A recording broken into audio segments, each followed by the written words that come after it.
What's up? It's day 4.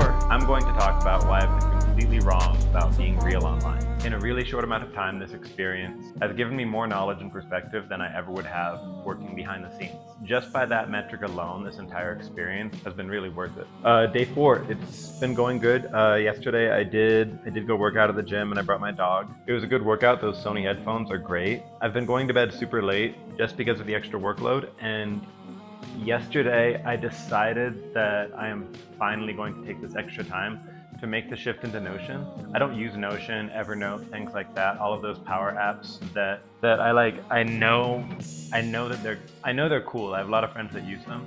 A lot of creatives I know use them as well. I haven't dedicated the time to learning the platform, but it seems really cool. Every time I open it up and it's just like a blank page, I get that normal thing where you're just like overwhelmed and there's too many options. Most of these purpose-built organizational tools have like more strict structure and like, this is what it's for, this is what you use it for. What I use to run my businesses right now is a combination of Google Drive, Google Docs. I use the Reminders app and the Notes app. And that's kind of my workflow for creativity and for keeping all the client stuff organized. I have a lot of years of digital media management under my belt. Organizing and cataloging creative files is really easy for me, but when it comes to organizing a workflow and keeping track of so many creative ideas at scale, I think that is why Notion is drawing to me. So I'm going to start slow on it and dedicate a set amount of time each day to Notion, and it would be really cool if by the end of the month I have like converted over to it and understand the platform. So I was scrolling earlier and ingesting my daily 500 plus social media videos a day, as I do. I was scrolling and I stopped on a video that really caught my attention, and it kind of fucked with my head. This rapper Lil Yachty, he was just eating a croissant key. A croissant key. I just like saying the word croissant. He was eating a croissant key in, I think it was probably Paris, and that's a croissant combined.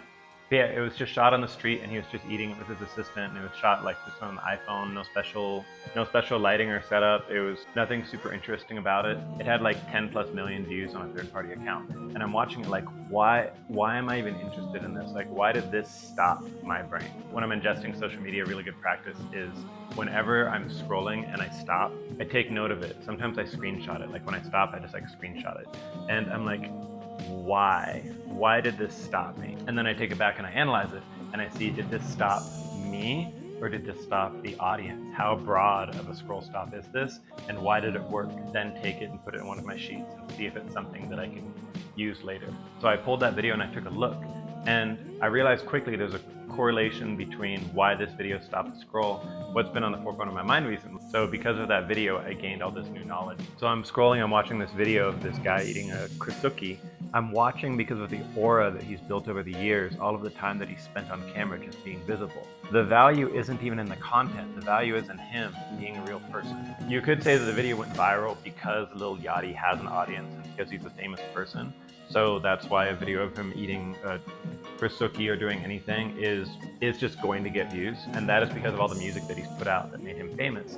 But I'm gonna argue that, hello Cairo, hi. And you could say that it's the music that made him famous, and that's why him eating a croissant cookie in Paris is just going to get views. Anything of his is going to get views. But I'd argue that his music is his product. He's able to sell his product because of the personal brand that he's created by being present, by being authentic, by continuously showing up year after year with consistent message, with consistent look, and by being both admirable and relatable at the same time. He's perpetually being the person that his fan base wants to be in 3 to 5 years. And that makes him relatable, and that makes him admirable. So he is his own market and pushing his character consistently showing up over time. I have this stupid hesitation to show any vulnerability, my non-perfect self online, because I'm terrified that it will damage my aura. And that is such a dumb thing to say. Hella cringe type shit. As a man, we put this pressure on ourselves, a pressure to not show vulnerability. Men trying to put on this perfect, mysterious,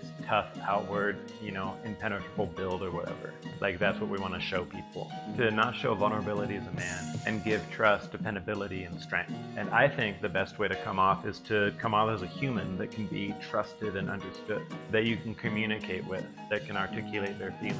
Not putting up this tough wall that people can't see past.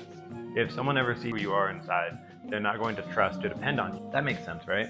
We are so worried to show our authentic, imperfect self, forgetting people actually connect with people, not these weird, perfect performances we put on. I used to think being vulnerable online would hurt whatever I was building. What if people see me when I mess up? What if they see me when I don't know what I'm doing? Being open and transparent and just being real online is the road to literally everything else. It's the ultimate move, and we've all been doing the exact opposite, including me. I have a friend back home that worked nonstop, and he got so tired of everyone always telling him, like, smile, like, be happy, like, go kick it, you know, like, enjoy yourself, right? Go be happy.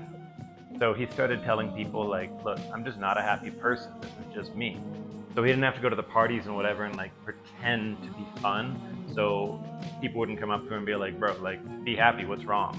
He was tired of people always asking him, what's wrong? Years later, he realized he actually did like his life. He was very happy. He just stopped trying to convince everyone else that he was living some sort of perfect existence. We're all stuck in this weird trap where we think showing our real selves makes us look like unprofessional or whatever. But it's actually the opposite. The more real you are, the more people actually trust you. Not the fake professional thing where everything's perfect, the actual real kind. But the kind where people can actually see how you think and work. I had an ex who quit med school because she said it didn't make her happy. But like, of course it didn't make her happy. It's hard. Med school is intense.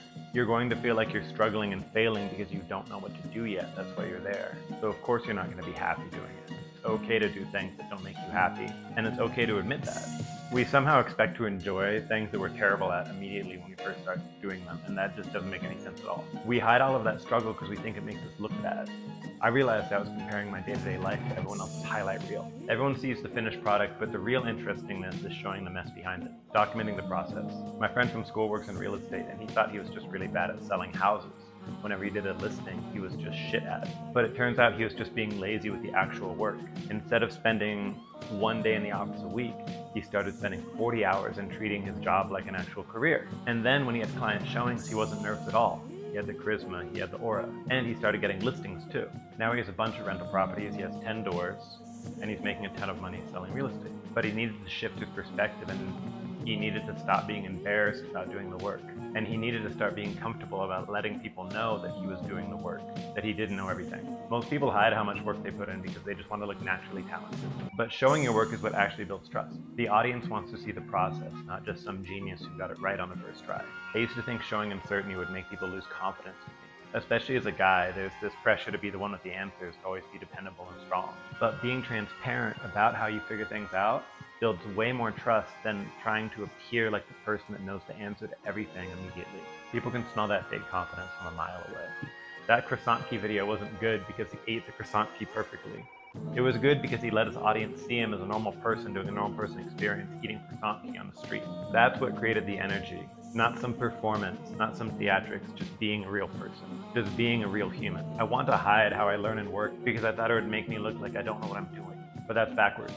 Showing how you figure things out, how you iterate, that's what people actually want to see. The polished final result is just boring compared to watching someone actually figure it out. Have you ever watched the behind the scenes after your favorite movie? It makes it better, right? We're all trying to make it look like we have everything figured out. The people that are building a real following are building that real following by showing their audience how they're figuring it out as they go. They're not teaching from some expert position. They're showing what they're learning as it's happening. They're sharing discoveries as they happen. So here's what's wild about the whole thing.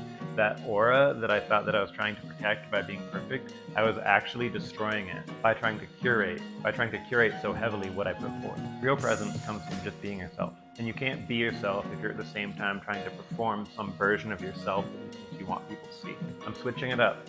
Instead of hiding the process, I'm showing it. Instead of only posting wins, I'm showing the work. Instead of pretending I know everything, I'm showing how I figure it out.